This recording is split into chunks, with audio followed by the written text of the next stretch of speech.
Bienvenidos a Conquistadores de América, soy Edmundo Treviño, nuevamente aquí a través de Now Media Televisión y para todas las ciudades donde transmitimos como Atlanta, Lake Charles, Houston, saludos a todos los que nos ven por aquí y obviamente en todas las redes sociales de Now Media, en YouTube, en Instagram, en Facebook, etcétera. Y ya lo saben, también a mí me pueden seguir en edmundotrevino.usa, donde hablamos de negocios internacionales, donde hablamos de emprendimiento en Estados Unidos. El día de hoy les tengo preparado un programa con muchos datos, muchas estadísticas. Vamos a hablar un poco de la inflación, que se habla mucho en las noticias en estos momentos. ¿Por qué ocurre esta inflación? También vamos a hablar de importaciones hacia Estados Unidos. Por ahí hay datos también del empleo, de la escasez de personal y sobre todo también vamos a compartirles algunos temas que he estado aprendiendo en esta maestría a la que me he inscrito y arrancamos con temas de marketing que tanto me apasionan. Hacia el final del programa me acompaña también Diego Alcalá con, ya lo saben, revolucionando negocios con las plataformas cripto. Y quiero arrancar el día de hoy platicándoles un tema que me ha parecido muy interesante en esta clase que les menciono yo de marketing. Y para mí siempre ha sido muy importante el factor diferenciación. Veo muchos errores, ya lo he platicado aquí y en muchas conferencias, inclusive en mi libro, pues hemos estado viendo pues muchos errores de fabricantes o empresas extranjeras que quieren venir a Estados Unidos a vender barato. Me dicen, oye Edmundo, yo quiero vender allá y nos fijamos mucho en precio. Así es que para mí el tema de diferenciación pues es muy importante. A ver si tenemos por ahí una breve presentacioncita que preparamos, si me ayudan en la producción. Pero en la diferenciación me parece muy interesante que hablemos no solamente de precios, sino de qué formas podemos llamar la atención. Hay un libro que les voy a recomendar muchísimo de Seth Godin que se llama La vaca púrpura, de Purple Cow. A mí me encanta porque habla precisamente de esto, de cómo llamar la atención. Y bueno, ¿cómo nos podemos diferenciar? Si estamos hablando de productos, pues es muy importante que analicemos muchas opciones. Aquí algunas. Aquí nos brincamos, si nos devolvemos por favor nada más una pantalla, ya vamos a ir a esto de servicios más adelante. Pero si hablamos de productos, pues obviamente que podemos pensar en hacerle cambios, es decir, a la forma. Si todos venden algo redondo y yo lo hago cuadrado, no sé si sea una forma de volvernos diferentes. Entonces, la forma de los productos puede ser un tema importante. Si todos venden una pieza separada, pues quizá nosotros pudiéramos también venderla en kits. Entonces, de alguna manera, estamos modificando pues la forma de nuestro producto.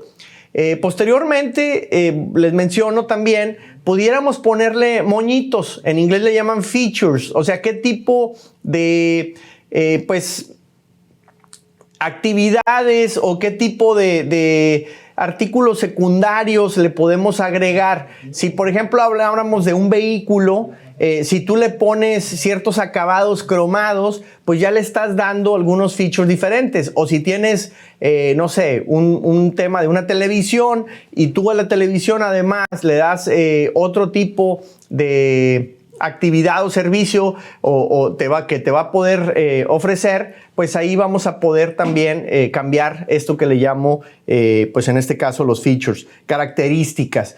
Después podemos hablar también de calidad de rendimiento.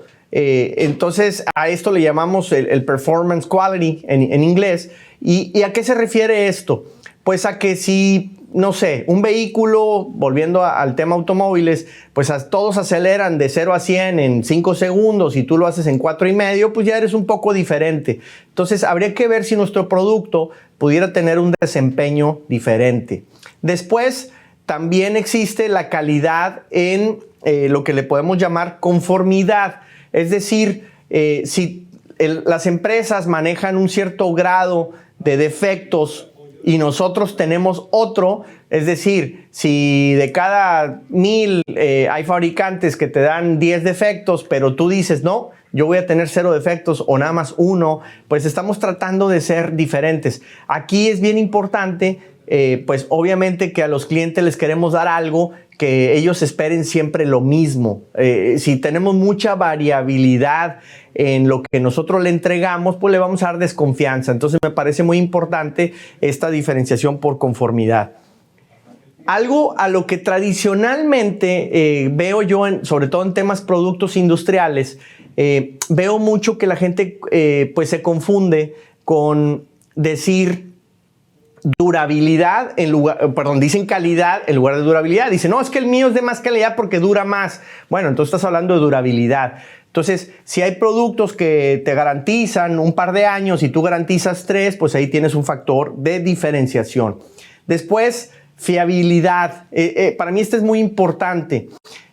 Porque finalmente los productos y sobre todo ocurre mucho en lo industrial, quizá hasta los electrodomésticos o los electrónicos, pues sí, hay un costo de adquisición, pero también hay un costo de mantenimiento. Entonces, si nosotros le aseguramos al cliente que no va a invertir en un mantenimiento posterior, pues aquí tenemos una gran ventaja porque le podemos reducir el costo total en su ciclo de vida. Entonces también importante pues la fiabilidad. Y después, hablando de mantenimiento, pues también nos pudiéramos diferenciar por el costo de reparación. Entonces, ¿con qué frecuencia le tengo que dar mantenimiento a este producto que estoy adquiriendo? ¿Y cuánto me va a costar ese mantenimiento?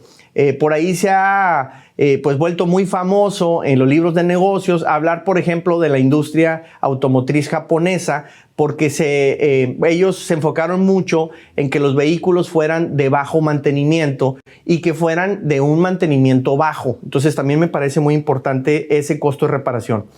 Otra forma de diferenciarnos, el estilo. También el estilo nos puede dar, obviamente, pues una diferenciación. Si todos son rojos y nosotros somos verdes, pues bueno, ahí tenemos una diferenciación. Y por último, y muy importante, la personalización. Tenemos que ver si nuestro producto lo podemos personalizar, poner el nombre de nuestro cliente o pintárselo diferente o entregárselo diferente a cada cliente. Eso nos puede dar también pues un tema importante.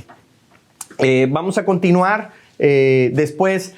Cuando existen formas difíciles o nuestro producto es muy difícil de diferenciar, pudiéramos también diferenciarnos con un servicio adicional que le demos. Entonces, por ahí tenemos la pantalla diferenciación de servicios, pero aquí me refiero a que si nuestro producto se volvió un commodity, quizá como empresa, pudiéramos diferenciarnos a través de un servicio. Si me ayudan, por favor, con la ahora sí estábamos, bueno, esa es diferenciación de productos, todo el resumen que les daba. Nos podemos ir a la de servicios para rápidamente repasarla, pero es muy importante qué tan sencillo un cliente puede hacer un pedido.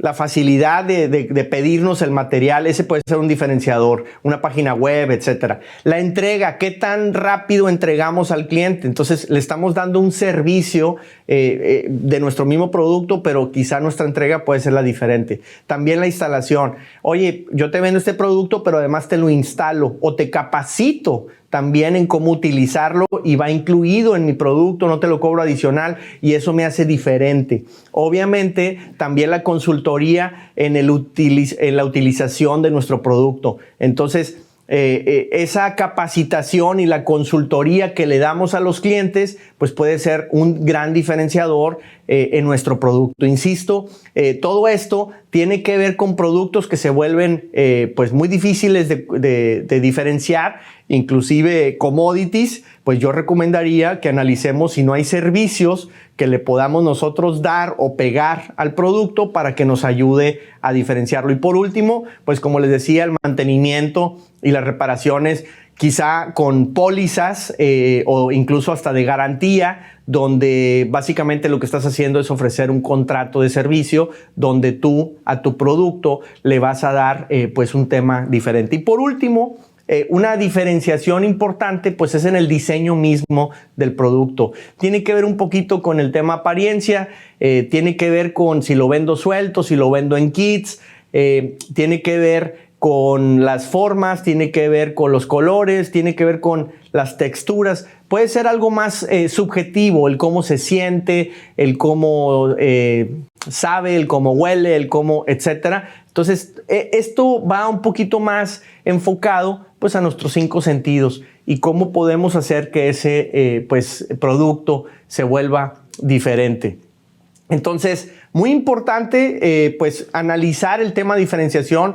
Yo quiero ser muy enfático. El precio muy difícilmente será una diferenciación si no va acompañado de algo más. Ya en futuros programas estoy preparándoles también el tema precios, cómo fijar precios, porque me parece muy importante, pero en nuestras políticas o en nuestras estrategias de comercialización deberíamos pensar también en cómo diferenciarnos. Para mí es más importante en ocasiones que el precio. Tengo la fortuna de participar en algunos proyectos donde casualmente somos el proveedor más caro, pero también estamos ofreciendo el producto más diferenciado y entonces el cliente pues lo que hace es que valora mucho de esto que hacemos. Insisto, en ocasiones la diferenciación es muy difícil realizarla en el producto y nos hemos enfocado mucho al servicio que va de la mano junto con este producto. Entonces, por ejemplo, hemos modificado empaques. Algún día estaba yo en una bodega viendo cómo el cliente embarcaba el producto que yo le vendía o que le quería vender a sus clientes y me di cuenta que ellos manualmente realizaban un empaque. Entonces nosotros como fabricantes decidimos pues ofrecerle ese empaque ya incluido en nuestro producto, le dimos ese valor agregado y el cliente, a pesar que nos compraba más caro, se dio cuenta que le iba a representar ese pequeño cambio que a nosotros nos costó centavos de dólar, pues que le iba a representar ahorros quizá en dólares por los sueldos, que no necesariamente se iba a ahorrar en despedir personal, pero sí en que ellos fueran más eficientes y pudieran surtir más órdenes. Entonces, obviamente los materiales, pues que también ellos no iban a tener que pagar. Entonces, muy importante analizar esas necesidades de los clientes. Nuestro producto debe de buscar ofrecerle ese valor. Así es que, insisto, y soy muy enfático, el precio difícilmente es diferenciador. Tenemos que más bien nosotros ser muy creativos y buscar de qué manera podemos pues llamar la atención de esos clientes en un mercado tan competido como el de Estados Unidos. Esto es Conquistadores de América y esto es Now Media. Regresamos después de esta pausa para seguir hablando de los negocios en Estados Unidos. Gente como tú y como yo, que estamos buscando el sueño americano.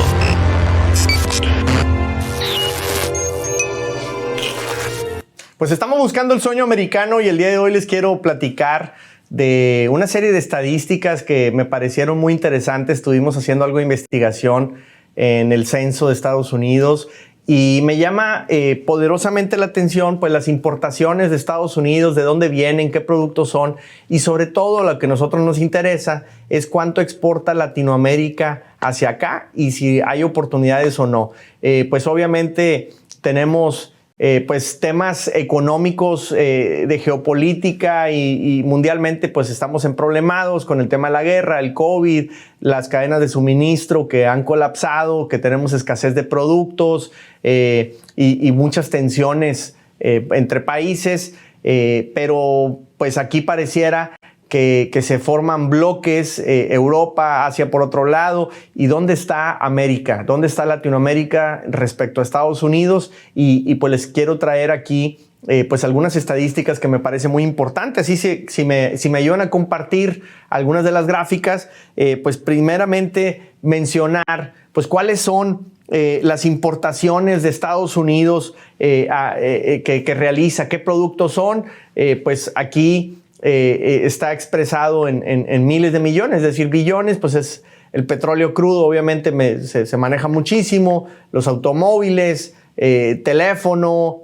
inteligentes, ya lo saben, esos Samsung, esos iPhones que todo viene de Asia principalmente, productos básicos y pues computadoras, muchos electrónicos, ¿no? Se importan hacia Estados Unidos. Vamos a ver en algunos casos cuáles son las importaciones. Hablamos aquí de exportaciones, cuáles son los estados más exportadores. Naturalmente tienen que ver algunos en la frontera, como Texas y California, con un gran movimiento con México, con Asia, sobre todo California.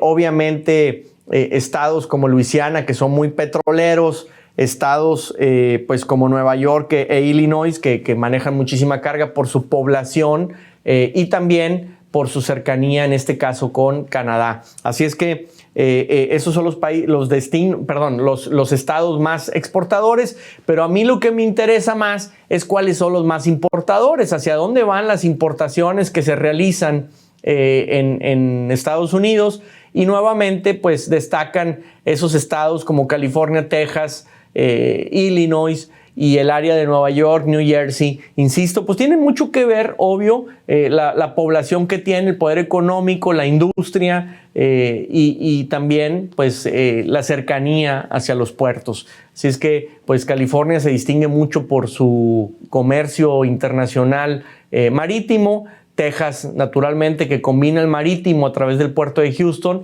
y también pues esa entrada masiva de camiones que existe a través del sur, por Laredo principalmente, y también McAllen y El Paso. Así es que esos son los estados que más importan en Estados Unidos, donde hay más relación. Aquí yo quiero mencionar en esto de los estados, pues que obviamente la gran mayoría de los exportadores extranjeros o latinoamericanos pues se enfocan muchas veces en esos mismos estados para hacer negocio. Y yo sigo insistiendo pues que existen muchos clientes, muchos distribuidores en áreas donde quizá no esté tan competido y se puedan encontrar de repente algún océano azul por ahí perdido en algún de esos estados que no tienen tanto comercio, ¿no? Entonces, muy importante pues analizarlo. Hablando de exportaciones de Latinoamérica hacia cualquier país, me interesa mucho aquí. Este mapa a mí me encantó cuando lo encontramos, porque pues me preocupa muchísimo cuáles son los productos que tradicionalmente exporta Latinoamérica. El primer producto de exportación en casos como Ecuador, Cuba, Colombia, Panamá, Venezuela, es el petróleo. Obviamente esto me preocupa porque pues, son industrias que normalmente están controladas por el gobierno, que si bien generan empleo, están generando o exportando, comercializando un commodity al que ni siquiera pueden ellos fijar el precio, sino que es algo mundial o internacional. En estos momentos, pues bueno, estos países, los gobiernos están recibiendo importantes ingresos por los precios del petróleo, pero también ya hemos visto cómo el petróleo se puede caer en cualquier momento y pues economías completas también se desploman. Así es que tendríamos que pensar en otro tipo de productos que generen y sobre todo productos que tengan acceso a las pequeñas y medianas empresas. Bolivia exporta gas, otro commodity, y lo exporta obviamente países cercanos, sobre todo Brasil. Argentina y Paraguay se centran en exportar soja y principalmente hacia Asia. Chile exporta cobre, otra vez commodities. Uruguay principalmente carne.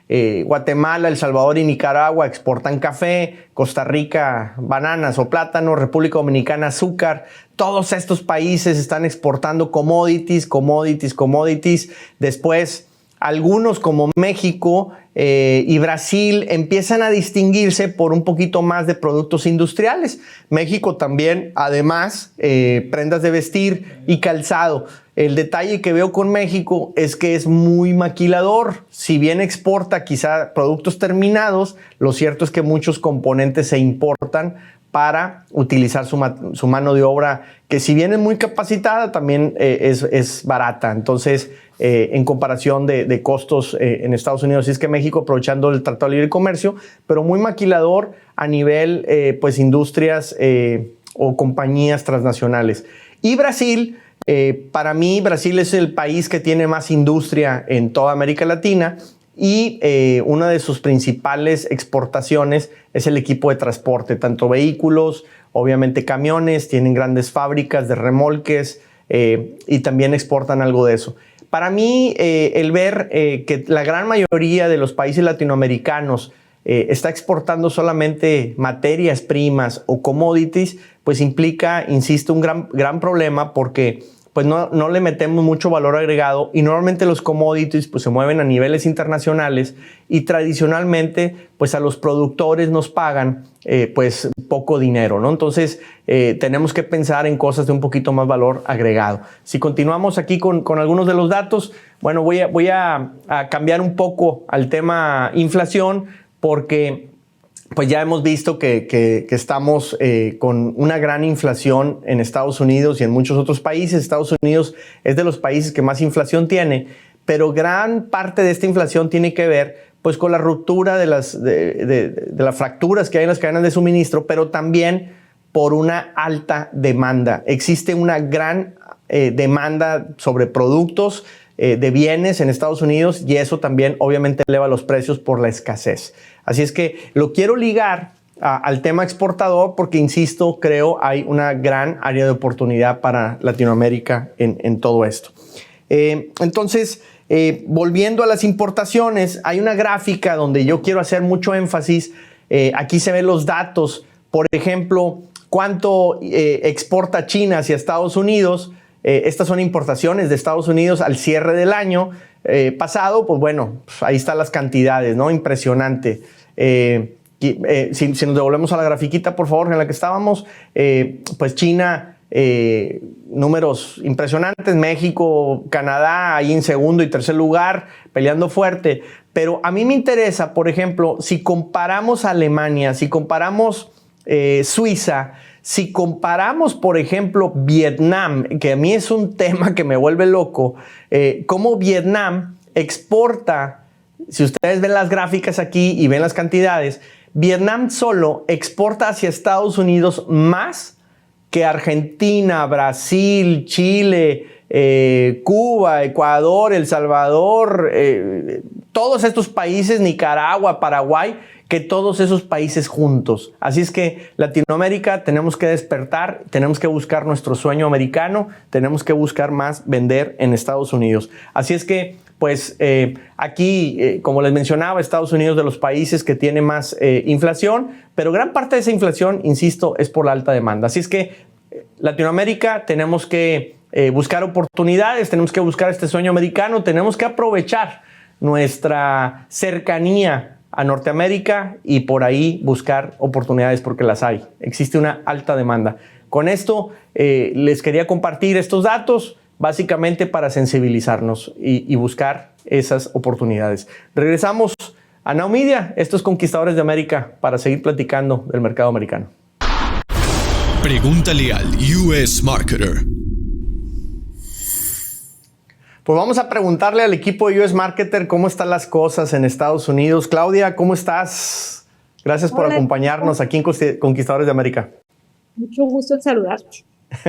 Claudia, pues yo te quiero preguntar cómo está la tasa de desempleo en Estados Unidos, cómo estamos contra Latinoamérica, qué datos has encontrado por ahí, tú que eres una experta en el tema talento humano. Fíjate que a raíz de todo esto, pues las noticias no eran tan alentadoras, ¿no? Pero afortunadamente, tanto en Estados Unidos como en Latinoamérica, la tasa de desempleo ha bajado. En Estados Unidos el año pasado teníamos un 4.7 y ahorita está en el 3.6% de desempleo y tiene estable 4 meses. Entonces, las expectativas son muy buenas porque las estadísticas nos están diciendo que va a la baja. Igual manera en los países de Latinoamérica. México bajó del 3.9 al 3. También nos dicen que ahorita uno de los países que nos tiene impresionados es Guatemala, que está en el 2.5. Inclusive le decían que era el Suiza de Europa. Guatemala es el Suiza, pero de Latinoamérica. Entonces, es alentador. Esperamos que siga con la tendencia a la baja. La mayoría de los países están teniendo disminución en lo que es todo lo referente al desempleo. La crítica que yo haría a estas estadísticas latinoamericanas, pues sería que quizá por una parte los empleos que si bien se están generando no son necesariamente de lo mejor pagados. Habría que quizá en un futuro analizar también el tema salarios, pero también yo creo que lo otro que tendríamos que tomar en cuenta es que en Latinoamérica pues existe mucho empleo informal que no es considerado tradicionalmente en este tipo de estadísticas. Entonces, esa es mi crítica. Obviamente en Estados Unidos pues no está tanto y creo que no se considera el empleo informal. Y bueno, la buena noticia es que definitivamente pues van a la baja, como tú dices, y que se está estabilizando. Así es. A pesar que se habla ya del inicio de una recesión, pues la verdad es que no nos ha faltado el empleo en Estados Unidos. Y también se menciona, Claudia, el tema de escasez de personal, porque si bien tú dices hay una tasa de desempleo baja, la verdad es que también existe una gran escasez de personal. ¿Qué encuentras tú por ahí? Fíjate que normalmente se enfoca a la escasez de personal a otro tipo de factores, ¿no? Porque todos sabemos que en todas las empresas hay vacantes. Pero al momento que presentan ellos un reporte de escasez, influye en los factores de gente, abandonos, de la rotación normal de que todas las empresas tenemos. Otro punto que consideran es que cuando te llega un cliente nuevo o tienes un proyecto nuevo, aumenta la producción y quieres sacar la producción, pero no tienes ese personal para sacar la producción. Y quieras o no, es una curva de iniciar la contratación al personal, enseñarlo. Entonces, ¿qué hacen las empresas? Con el mismo personal quieren sacar los nuevos proyectos. Entonces, mucho de esto ellos en los reportes mencionan de manejamos escasez, pero no precisamente porque no haya oportunidades, sino porque cambian los aspectos de cada una de las empresas, sus necesidades. Fíjate que también que te llegan proyectos nuevos en el mundo, a veces por temporadas. Ya ves que de repente hay temporadas, no sé, que hay que producir más juguetes de lo normal porque viene Navidad, elevan tus picos de producción y no tienes el personal para sacar esa producción extra que tienes que entregar como de lugar. sí, fíjate que yo me he dado cuenta en temas, como tú dices, de producción, con esta alta demanda que mencionábamos en el segmento anterior, pues muchas veces las empresas se ven obligadas, además por las bajas que de repente se tienen por COVID, a pedirle a los empleados, quédate más horas, produce más, y esto está cansando en muchas ocasiones a la gente y por eso también se generan rotaciones por esas cargas de trabajo tan pesadas. Ahora, también escuchaba yo en días pasados que existen 2 vacantes por cada persona que está buscando trabajo en Estados Unidos. Entonces, eso también, pues, ¿qué nos da de problema? Por ejemplo, escuché de enfermeros que están trabajando para un hospital o para algún asilo, por ejemplo, un hospital geriátrico, pues ellos tienen muchísimas opciones porque no cualquiera quiere tomar esos puestos. Entonces, si por X o Y el supervisor me hizo mala cara o me están exigiendo trabajar demasiadas horas por la misma falta, pues me puedo ir a otro que me pague $10 más o me puedo cambiar a otro donde me quede más cerca y se pueden mover muy fácilmente de trabajo porque hay demasiadas opciones. Entonces, eso complica también el tema de las empresas. ¿Y qué crees tú, Claudia, que pudiéramos hacer o las empresas puedan hacer para que puedan retener más a sus empleados? Mira, ahorita tanto este problema de la rotación y de escasez de personal es de empresas desde las más top hasta una microempresa. Todas están batallando con este tema. Aquí nosotros hemos encontrado que hay que hacer un plan para retener al personal. Y nosotros pensamos que encontramos 7 estrategias que podrían ayudarnos. Primero que todo, compensaciones económicas, algún bono, hablarle a tu empleado para felicitarlo, dejarle una nota, mandar un correo, hacer de un reconocimiento delante de sus compañeros. Es como darle la palmadita en la espalda de que está haciendo bien tu trabajo. y aparte que él se sienta parte de la empresa. Otro que nosotros pensamos que también ayuda mucho es plantearle a nuestros trabajadores que aquí hay un plan de carrera, que tú puedes entrar en un puesto, pero tú vas a tener la oportunidad de escalar hasta donde tú quieras. Si tú tienes el desempeño adecuado, en tus evaluaciones sales satisfactoriamente, tienes la garantía de que hay un plan de carrera dentro de la empresa. También darles la oportunidad dentro de la empresa de darles cursos para que dentro de esos cursos ellos se sientan capacitados y van a ir aprendiendo algunas otras áreas o a lo mejor dentro de su misma área, pero es darles esa capacitación constante. Otra muy importante, mundo, que hemos mencionado es el trabajo remoto, trabajar home office, tener ese horario flexible.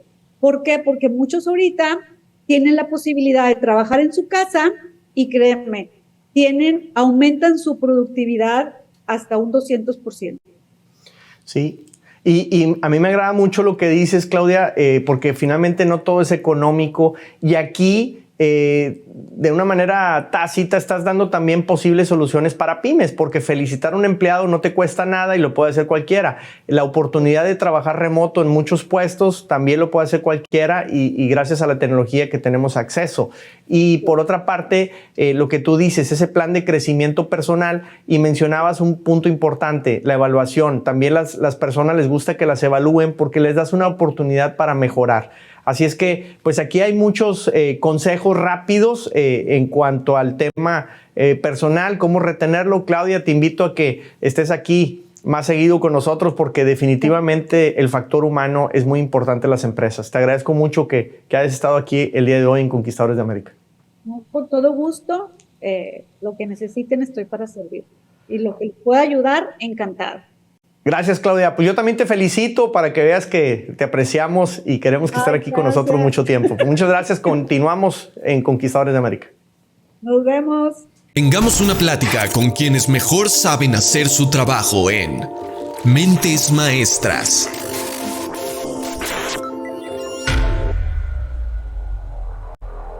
Pues estamos aquí en Now Media con una mente maestra para seguir revolucionando los negocios. Diego, ¿cómo estás? Gracias por estar aquí con nosotros nuevamente. Hola, mundo.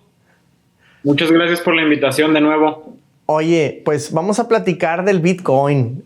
Yo por ahí escuché las noticias, un par de hackeros que se hicieron, se robaron ahí no sé qué tanto dinero. ¿Qué onda? ¿Qué me dices de eso? Bueno, creo que es importante separar a Bitcoin de esos hackeos porque, pues como ya lo hemos platicado, hay criptomonedas distintas. Precisamente yo te hablaba de que mi propuesta de tema para este programa era hablar de Bitcoin para entender a partir de los hackeos cómo podemos discernir a las diferentes redes y evaluar su seguridad si es que en algún momento nos planteamos tener fondos en una u otra, ¿no? Creo que para esta altura ya tenemos entendido que aunque la blockchain es una misma tecnología, existen diferentes tipos de blockchains con diferentes tipos de protocolos de consenso que en sí las hacen completamente distintas y más o menos susceptibles a este tipo de hackeos. Digo, particularmente hubo uno en un puente que uno de los mayores retos que han tenido las blockchains recientemente es el tema de los puentes de fondos. Si yo tuviera, voy a dar un ejemplo muy sencillo, si yo tuviera fondos dólares en la red de Ethereum y los quiero pasar a la red de Solana, se inventó una solución a la que se le llaman puentes, donde traslado los fondos de una red a otra, pero precisamente los hackers han encontrado muchas vulnerabilidades que han explotado no una, sino decenas de veces, y pues siempre son hackeos de al menos 6 cifras en millones de dólares. Entonces, es algo que se tiene que cuidar. El más reciente fue de 190 millones de dólares en cuestión de horas. Imagínate. Pero entonces hay que tener cuidado con los puentes y no brincarnos quizá mucho de plataforma. Pero entonces el tema Bitcoin pues tiene ahí varias narrativas porque sigue siendo como un tabú, ¿no, Diego? Entonces por ahí tú anteriormente mencionabas pues que el Bitcoin pues sirve como una reserva de valor, por ejemplo, ¿no? Sí, bueno, Bitcoin yo creo que hoy, intentando enlistarlas y preparar el programa, hoy tiene al menos 8 narrativas que yo creo que se pueden llegar a cumplir o no. Creo que más allá de intentar clavarme en cuáles se cumplen y cuáles no, cabe mencionar antes que nada que cada una de estas tiene sus propias fricciones y sus propios temas, pero lo interesante es evaluarlo y ver, ya sea como inversión o como simplemente un activo o algo a lo que le pongo atención, evaluar qué de esto sí se va cumpliendo y qué no, y creo que sirve para tangibilizar realmente el uso que se le va a dar. Yo creo que las dos más importantes o las dos más sencillas a las que podríamos llegar es, primero, la de reserva de valor. Por lo que te he platicado, Bitcoin pues está diseñado para tener todas las propiedades del dinero y lo convierte, se habla de que Bitcoin es el oro digital porque realmente lo convierte en una mejor versión del oro. Hablamos de que el dinero y el oro o cualquier reserva de valor debe ser divisible, transferible, fungible, escasa, duradera y portátil. Y pues Bitcoin prácticamente cumple todas estas características con mucha mejora. Sí, definitivamente. Y pues las propiedades inclusive pareciera que son superiores, ¿no? Sí, la tecnología desde la que se diseña Bitcoin, pues todas estas propiedades que te mencioné las da, pero con mayor facilidad. O sea, tú me puedes decir, bueno, una paca de $100,000 también es portátil, pero si hablamos de cuál de las dos es más fácil de transportar o por cuál de las dos puedo pasar más fácil una aduana del aeropuerto, pues no hay punto de comparación. Definitivo. ¿Y qué me dices del oro? Pues de entrada yo no sabría dónde comprar 2-3 lingotes de oro si tuviera el recurso y menos para ir a comprar otro producto con él, ¿no? No, y luego, ¿dónde lo guardas, no? Y cómo lo transfieres. En algún momento yo te quiero hacer una transferencia porque por alguna razón el sistema bancario de mi país o del tuyo ya no está aceptando pagos. Y creo que esta narrativa de reserva de valor se vuelve más importante ahorita o empieza a jugar cada una de estas características en momentos tan conflictivos como los que estamos viviendo. A lo mejor hablar de que el sistema bancario se cayera o de que yo necesitara abandonar mi país con algún valor conmigo hace 3 o 4 años que no había ni pandemia, ni guerras, ni conflictos armados, pues sería una locura, pero mencionarlo hoy en día con todo lo que estamos viviendo, pues empieza a tomar más sentido. Fíjate, ahorita que dices eso, también inclusive yo lo veo en el tema de recursos naturales, desastres naturales. Alguna vez tuvimos que evacuar Houston y pues ibas muy confiado que ibas a poder pagar de esta manera o la otra y no te llevas efectivo, o qué tanto efectivo te puedes llevar contigo porque no lo pudiste sacar del banco, y en cambio en este tipo de transacciones pues tú puedes mandarle dinero en segundos a quien sea, la cantidad que sea, ¿no? Entonces, como tú dices, esa portabilidad pues le da una gran área de oportunidad. Y después digo, pues también ahora que está, de hecho lo platicaba ahorita, las tasas de inflación tan altas que existen a nivel mundial, también el Bitcoin tiene sus ventajas bajo estas condiciones, ¿no?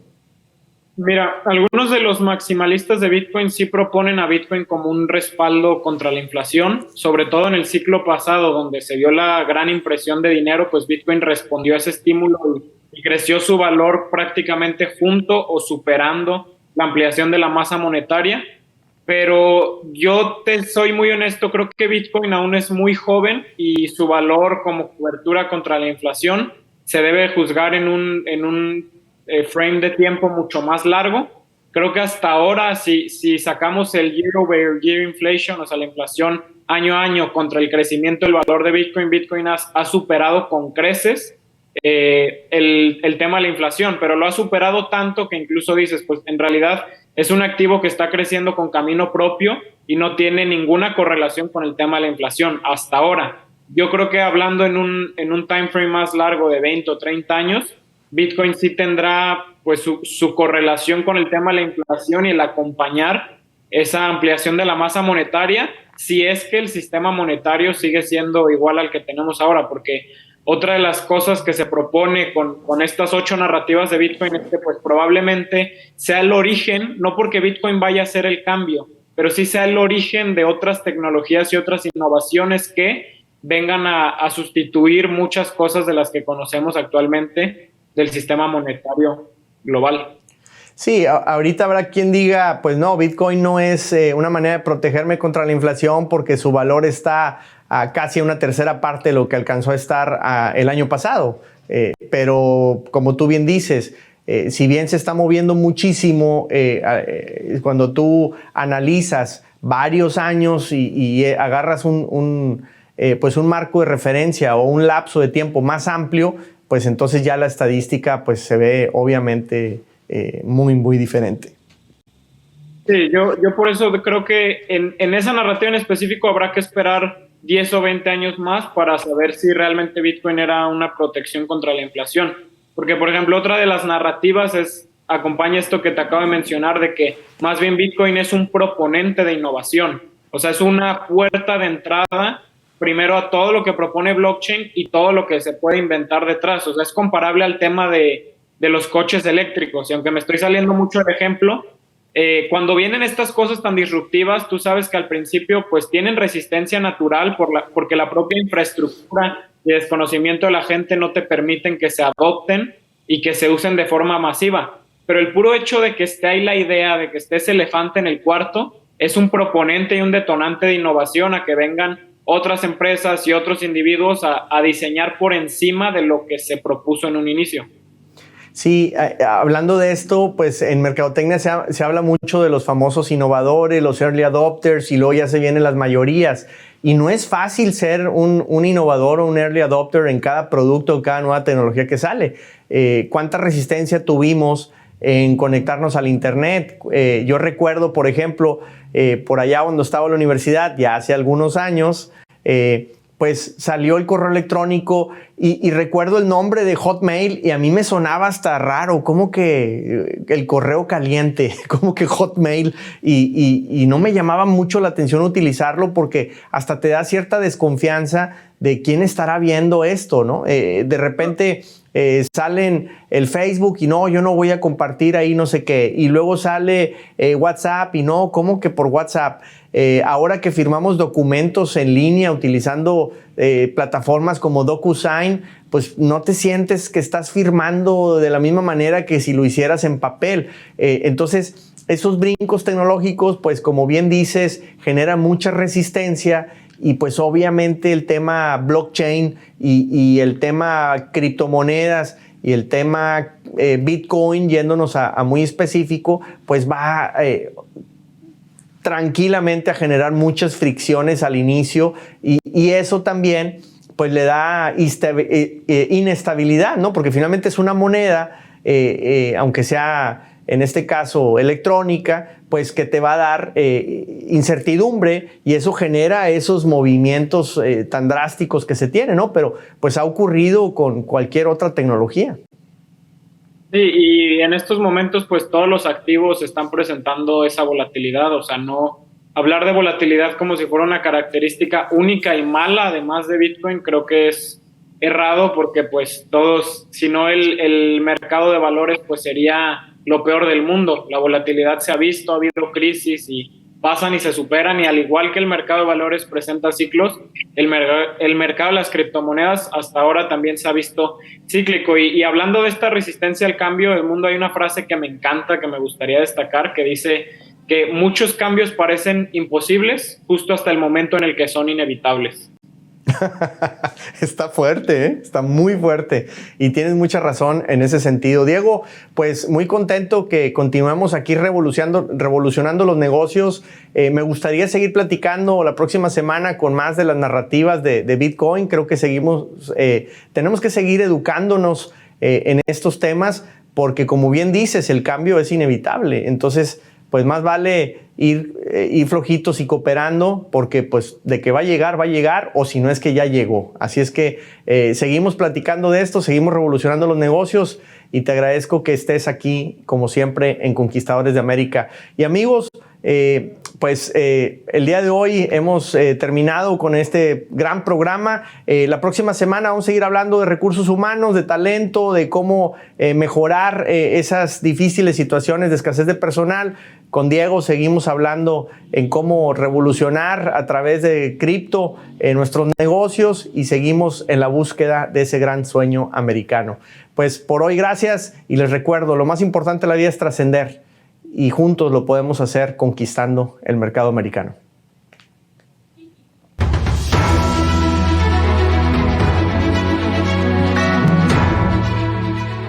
Esto fue una producción de Now Media Televisión. Todos los derechos reservados.